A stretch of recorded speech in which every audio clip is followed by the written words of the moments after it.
RK நகரில் சிறப்பு தலைமை தேர்தல் அதிகாரியாக விக்ரம் பத்ரா பொறுப்பேற்றுக் கொண்டுள்ளார். ஆர்கே நகர் தேர்தல் ஏற்பாடுகளை கண்காணிக்கும் பணியை அவர் மேற்கொள்கிறார். இதுவரை இல்லாத அளவிற்கு கண்காணிப்பு அதிகரிக்கப்பட்டுள்ளது. ஆர்கே நகர் இடைத்தேர்தலுக்காக சென்னை காவல் ஆணையர் மாற்றம், தேர்தல் அதிகாரி மாற்றம், காவல் அதிகாரிகள் மாற்றம், சிறப்பு தலைமை தேர்தல் அதிகாரி நியமனம் என நடவடிக்கைகள் தொடர்ந்து கொண்டே வருகின்றன. அதேபோல் தொகுதி முழுவதும் கண்காணிப்பும் தீவிரப்படுத்தப்பட்டு வருகிறது.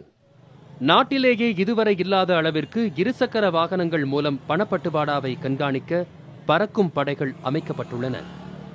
140 நுண்கண்காணிப்பாளர்கள் மற்றும் காவலர்கள் 3 குழுக்களாக பிரிக்கப்பட்டு 24 மணி நேரமும் ரோந்து பணியில் ஈடுபட உள்ளனர். இரவில் பணப்பட்டுவாடா அதிகமாக இருப்பதாக எழுந்த புகாரை தொடர்ந்து இரவில் கூடுதலாக பறக்கும் படைகள் நியமிக்கப்பட்டுள்ளன. ஏரியா டாமினேஷன் டீம்ல ஒவ்வொரு டீம்லையும் ஆயுதம் ஏந்திய மத்திய படையினுடைய பாதுகாப்பு போலீசார் கிட்டத்தட்ட 12 பேர் இருக்காங்க, இல்லாட்டி 16 பேர் இருப்பாங்க. ஒரு ஃபுல் செக்ஷன்னாக்கா 8 பேர் இருப்பாங்க, 2 செக்ஷன்னா 16 பேர் இருப்பாங்க. அந்த மாதிரியான டீம் நம்முடைய கான்ஸ்டிட்யூன்சி முழுக்க போட்டிருக்கோம். அதிமுக அம்மா அணி, அதிமுக புரட்சி தலைவி அம்மா அணி, திமுக உள்ளிட்ட கட்சிகளுக்கு ஆர்கே நகர் இடைத்தேர்தல் முடிவு முக்கியத்துவம் வாய்ந்ததாக இருக்கிறது. இதனால் தமிழகத்தின் கவனம் இடைத்தேர்தலையே மையம் கொண்டிருக்கிறது. புதிய தலைமுறைக்காக முகிலன்.